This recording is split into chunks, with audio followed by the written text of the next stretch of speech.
My name is Mark, and this is Why I Hate the World. How's everybody doing? First off, I didn't get a video out this last weekend because I was in Anaheim. I was at WonderCon this last weekend, and it was fucking awesome. So, very happy. I was there selling comics with my friend Alan from Carter Comics. And if you don't know, I self-publish. I'll put the link in the thing down there. You can see where my comics are at. This time it went really well. I actually turned a profit this time, but it was fucking awesome. Just met a lot of people. It was really cool. And so before I get started here, I want to do a couple shout outs. First one is to my good friend Crispy Blue, who had an art show this weekend, and I actually ended up flaking on her. I was supposed to exhibit at her show, and yeah, that was totally my fault. I'm sorry, babe. Please, I hope you're still not mad at me. Anyway, Crispy Blue has a YouTube channel also, and she talks about, various, she has a really good channel where she gives a lot of really good points on different subjects and things like that, and you should all go check her out. So, I don't know, go see her, and I hope you're still not mad at me. Alright, I'm sorry, babe. I'll make it up to you, I promise. So, and then another guy that I want to hype up here is a guy named Active Asshole on Pills, who has been a really supporter of me lately, and he's got a channel that everybody should go check out, and he's really highly intelligent also, and smarter than I am by a long shot. I mean, totally just damn. I'm watching this dude's videos, I'm like, why does this guy not have more views? So please go watch him also, watch Crispy Blue, and watch Active Asshole on Pills. Two great people who deserve way more views and more followers. So, now, getting to us, well, today, there was this thing in the news about there's a kid named Trayvon Martin, and if you don't know what's going on with that, he was the kid in Florida who, what happened is that he's a 17-year-old kid, and he's staying with his father in this gated community, and they were watching a basketball game, so he goes out and goes to the local convenience store and gets a couple of snacks, gets a thing of iced tea and some Skittles, right? And he's walking home, and there's a neighborhood watch guy that shows up and starts following him, thinking that he's a robber or something. And this neighborhood watch guy follows him and then gets out of his car and blows him away. And it has a concealed weapon, permit for concealed weapon, and he gets out and he just shoots this kid, right? And the whole thing is because it was like a black kid walking in a white neighborhood. That's essentially what's going on here, right? And there's a 911 calls that are there where it's basically the guy, his name was George Zimmerman. He was the neighborhood watch guy, right? Got out and he basically calls him a fucking coon is what he says. And, this fucking coon's getting away or something like that.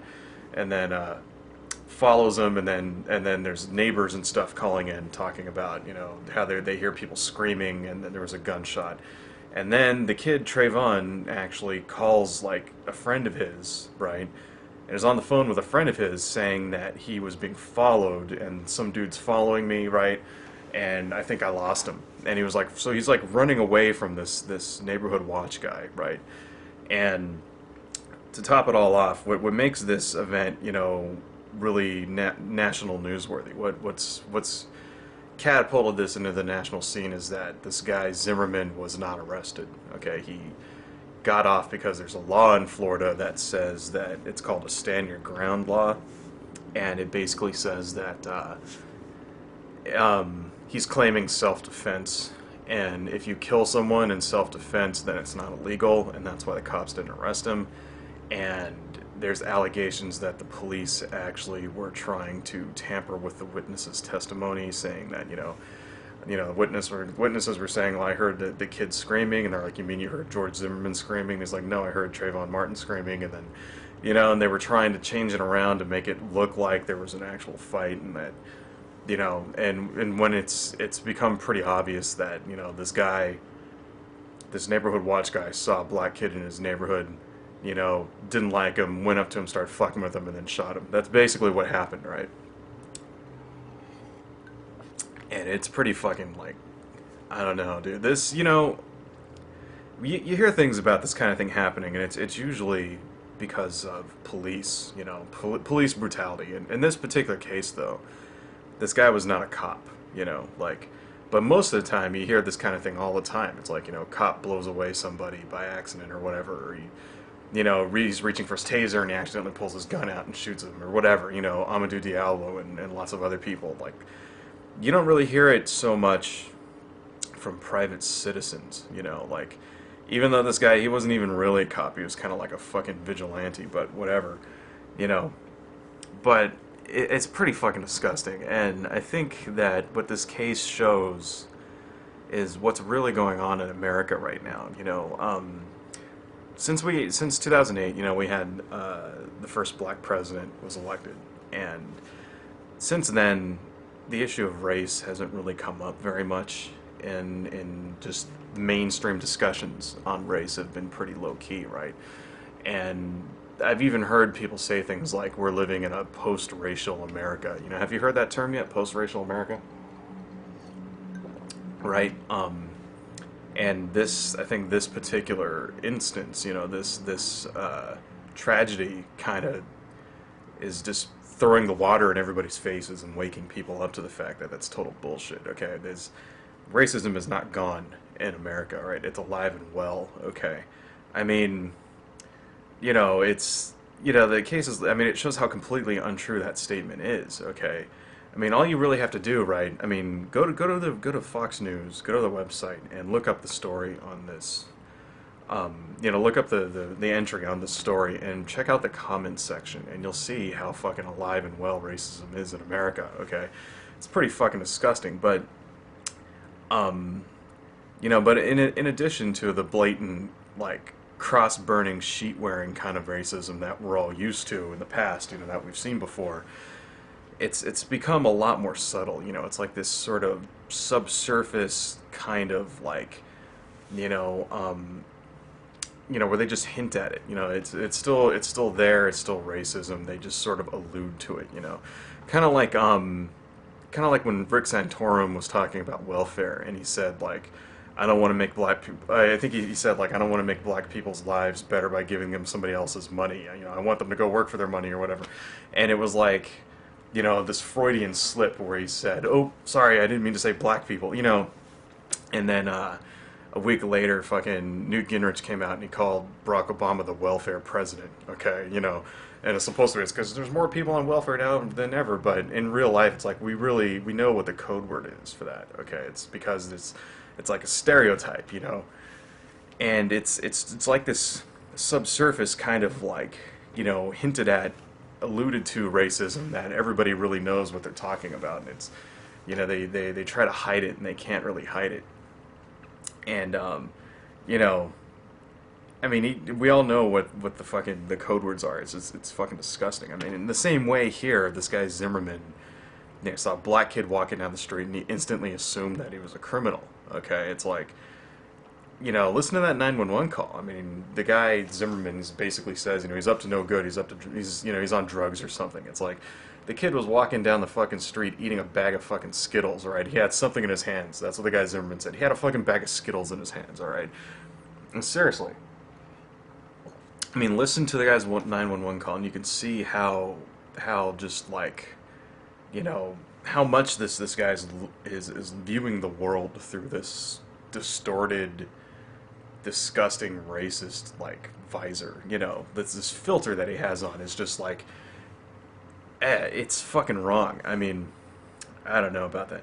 I mean, come on, because let's not really fucking kid ourselves here, people, okay? I mean, if this kid was white, he'd be alive, alright? Let's not bullshit ourselves. I mean, there's always people that whenever something like this happens, like, whenever there's, like, some kind of, especially when it's, like, racially charged, white cop shoots a black guy or whatever, right? And there's always people out on the internet, they go, well, let's not make judgments until all the facts are in. It's like, yeah, but you know what? I mean, anybody can fucking see what fucking happened here, okay? Anybody knows, let's not fool ourselves. And I think that's what's been going on for the last 3.5 years, is that just collectively as a nation, we've just been bullshitting ourselves into thinking that, oh, well, we voted for a black president, so racism is over with. It's like, no, okay, it's not over with, all right?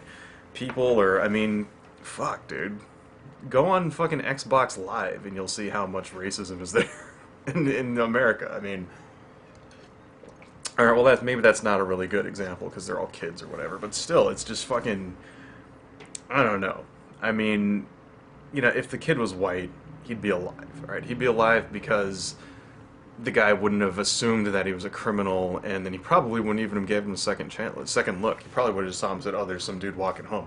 Wouldn't have got out, wouldn't have followed him, wouldn't have gave him shit, wouldn't have started a fight, wouldn't have shot him. Okay, I mean, and if he were to do that, if that were to happen, if a guy were to get out and shoot, just blatantly just shoot some white kid in the head, he'd be arrested instantly. All right, let's not fucking kid ourselves here. Okay, that's the real story here, is that you can go blow away a black kid and not get fucking arrested, and if this was a white 17-year-old kid with a bag of Skittles and a fucking iced tea and shit, this guy would be in fucking prison. They probably would have beat the shit out of him and tased him first. All right, he'd be national news.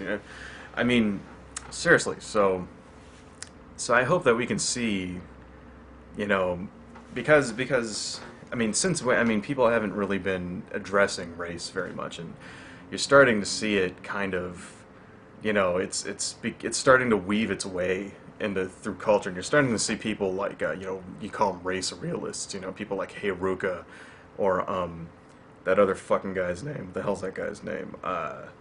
Fringe Elements. That's another guy. You're starting to see these sort of like race realist people who are like, they use science and shit like that to justify it, and it's just bullshit, and it's like, this is what happens.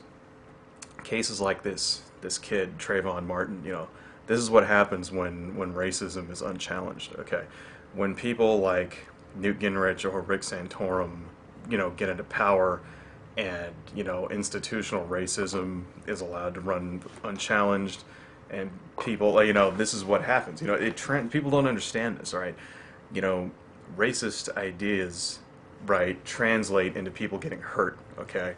I mean, look up the history of fucking, lynching in this country, right? Look up the civil rights movement and how, like, cops would just fucking pull out fire hoses and just shoot people and, use attack dogs and just beat the living crap out of people. I mean, look up how look at the fucking disproportionate number of minorities in prison nowadays. It's something like, there's 4 to 6 million people in prison, and something like 80% of them are like, black and Latino. It's like, it's fucking, don't tell me there isn't something wrong here, okay? Because there is, all right?